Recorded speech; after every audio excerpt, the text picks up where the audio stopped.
සම්බන්ධතා ඔය මුළු සියල්ලට තමයි යුරෝපියන් රෙනසන්ස්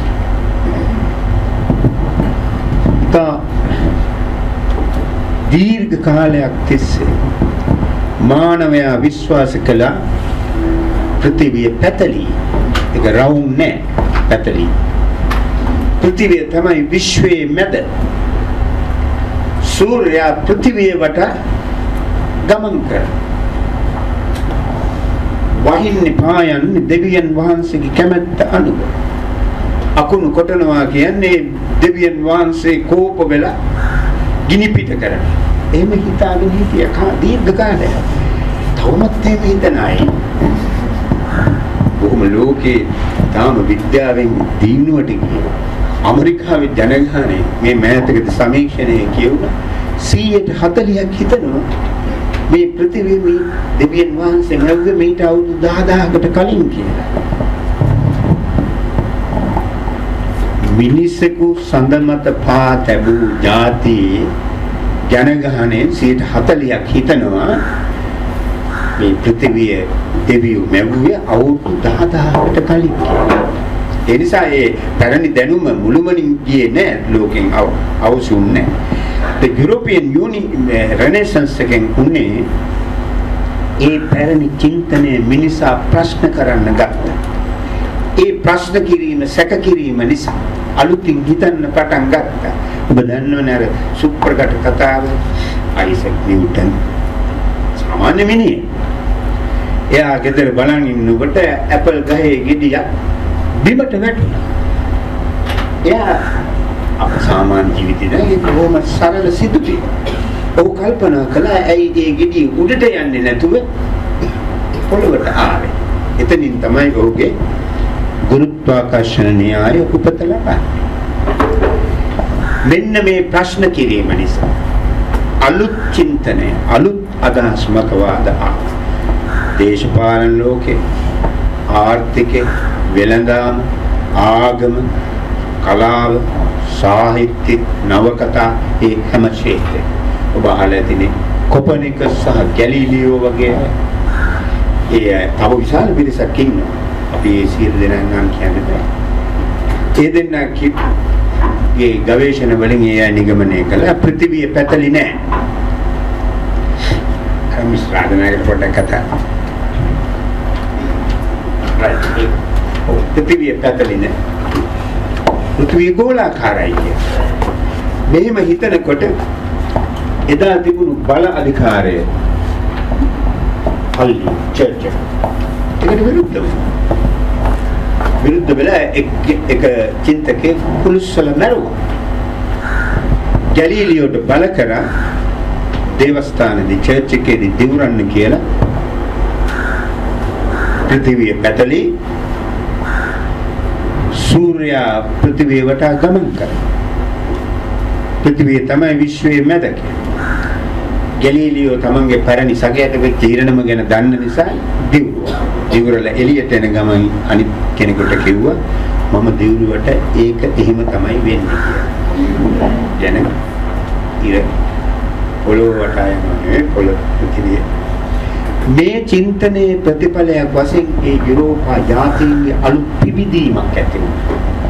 විද්‍යාව තාක්ෂණය දියුණු වෙන්න පටන් ගත්තා. ඒ රටවල ධෛර්යමත් මිනිස්සු නැව් හදාගෙන වෙන රටවලට යන්න පටන් ගත්තා. ආගමේ තියෙන විශ්වාස ප්‍රශ්න කිරීමට භාජන වුණා.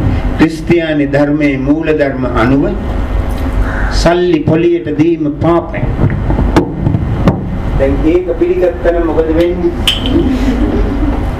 අද දවසේ එන එක බැංකුවක් නැහැ. මේ ආර්ථිකයේ දීවෙන්නේ නැහැ. කෙල්වින් ප්‍රතිසංස්කරණ අහලා තියෙනවා. ඒක යුරෝපා පුරුද්දේ එක ලක්ෂණ. මේක එක ශේෂ්ත්‍රයකට සීමා වුණේ නැහැ.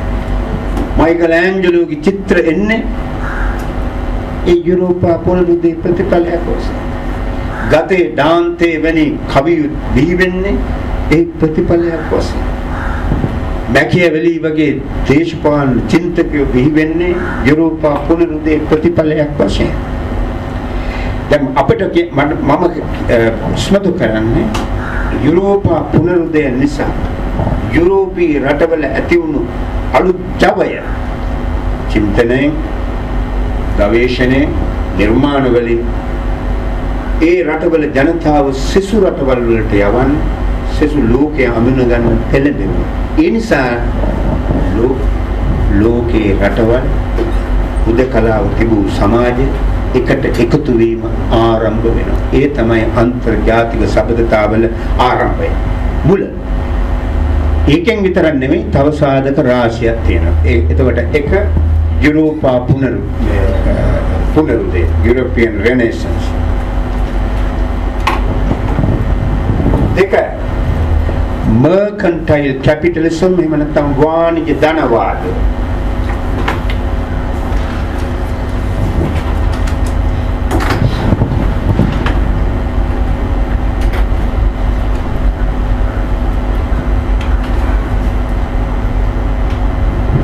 වාණිජ ධනවාදයෙන් අදහස් වෙන්නේ වෙළඳාමින් ධනය ඉපයීමේ ක්‍රමය. වෙළඳාමෙන් බොහොම සරලව කියුවා.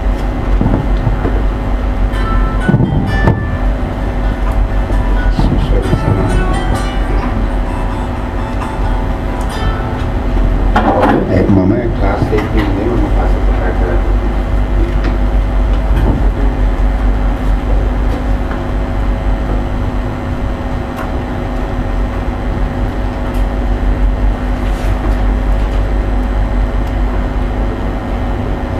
වාණිජ ධනවාදය වෙළඳාමෙන් ධන ඉපයීමේ ජීවන ක්‍රමය තමයි mercantile capitalism.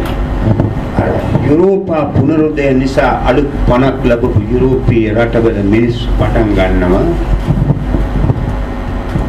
වෙන රටවලට ගිහින් වෙන නගරවලට ගිහින් බඩු භාණ්ඩ සොයාගෙන ආපහු තමන්ගේ රටට නගරයට ඇවිල්ලා ඒවා ධනවතුන්ට විකුණලා ධනය උපයන.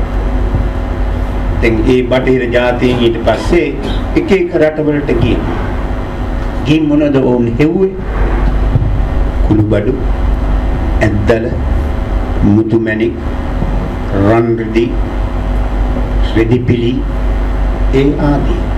ඔබලන් දැන් අපේ බොහෝ අය අතර විශ්වාසයක් තියෙනවා මේ බටහිර රටවල් තමයි ධනවත්.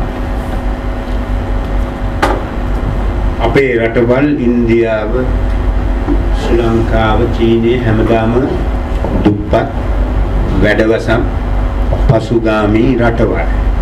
ඒවා කිසිම නිර්මාණයක් විද්‍යාත්මක සොයා ගැනීමක් උනේ නැහැ කියන එකනේ මූලික සමාජගත වෙලා තියෙන චින්තන. නමුත් ඒක එහෙම නොවේ. YouTube එකට ගිහින් බලන්න කදිම සංවාදයක් තියෙනවා ඔක්ස්ෆර්ඩ් යුනියන් එකේදී වෙච්ච. ඒ සංවාදයේදී කතා කරනවා ඉන්දියානුවෙක් ඔහුගේ නම සෂි තරූර්. සෂි තරූර් කියන්නේ හිටපු UN Under Secretary General කෙනෙක්.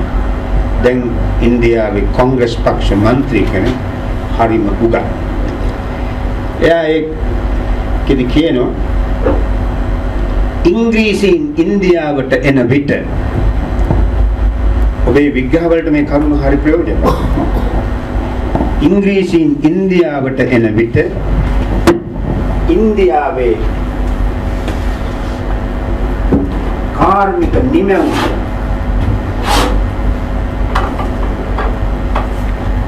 ලෝක නිමැවුමෙන් 23%.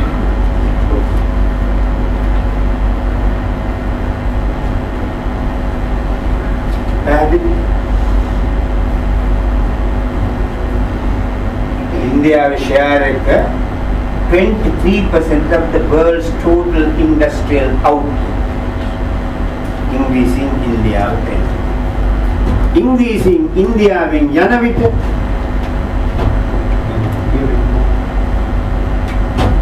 एक CA to tonight.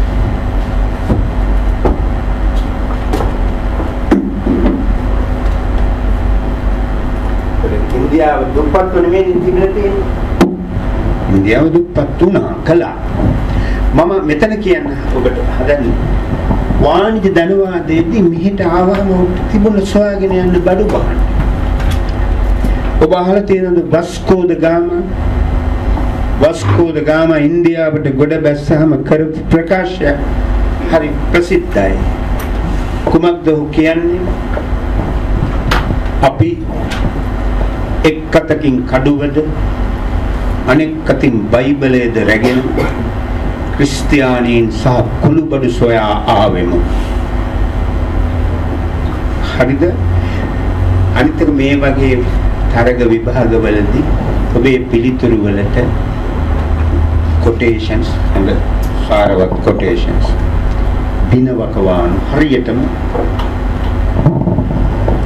උදාහරණ සඳහන් කරන්න පුළුවන් නම් පිළිතුරු පත්‍ර බලන තැනත්තා අදහසක් ඇති කරගන්නවා මේ ශිෂ්‍යයාට හෝ ශිෂ්‍යාවට පළල් දැනුමක් තියෙනවා.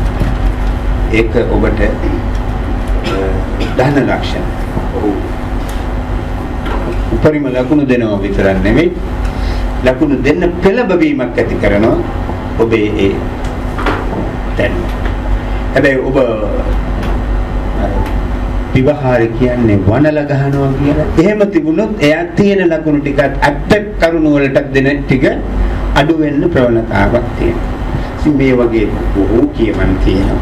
මතක තියාගන්න අවශ්‍ය තැනදී, අවශ්‍ය නැති තැනදී නෙමෙයි. වස්කෝ ද ගාමා කිව්වා මේ වාක්‍යයෙන් පැහැදිලි වෙනවා වාණිජ ධනවාදය මොකක්ද? ඒගොල්ලෝ ආවේ කොහොමද? එක් අතකින් කඩුවද යරුත් ගහන්න ආවේ. අනික් අතින් බයිබලය. එන මිනිස්සුන් තමන්ගේ මතයට හරව ගන්න. මොනවද හොයාගෙන ආවේ? කුළුබඩු සහ ක්‍රිස්තියානි.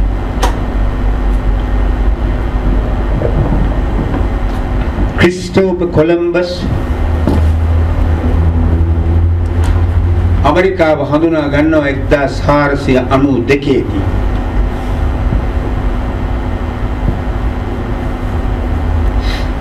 ඊට පස්සේ යුරෝපීය ජාතීන් උතුරු ඇමරිකාව ආක්‍රමණය කරනවා. ඒට යනවා. ඔවුන් මොනවටද ගියේ? මුලින් රත්තරන් රිදී වගේ දේවල් හොයාගෙන. මෙක්සිකෝව කියන රට යටත් කරගන්නවා. පුතේ. ඒ මෙක්සිකෝව යටත් කරගැනීමේ නියමුවා උනේ ස්පාඤ්ඤ ජාතිකයෙක්. එයාගේ නම හර්නන් කෝටේස්.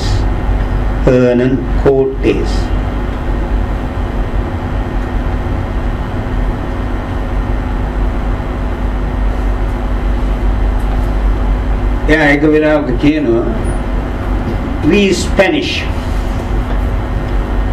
suffer from a disease for which the only cure is gold. එයාගෙන මේ ස්පාඤ්ඤ ජාතිකයන් වන අපිට ලෙඩක් තියෙනවා රෝගයක්. ඒකට එකම බෙහෙත මොකද්ද? රත්තරන්. මේ තමයි වාණිජ ධනවාද. දැන් කොහොමද මේක අන්තර්ජාතික සබඳතාවලට මුල් වෙන්නේ?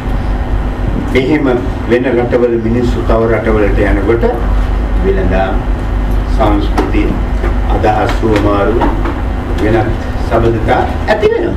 ඒක තමයි අන්තර්ජාතික සබඳතාව බවට විකාශනය වෙන්නේ. Industrial revolution කාර්මික විප්ලවය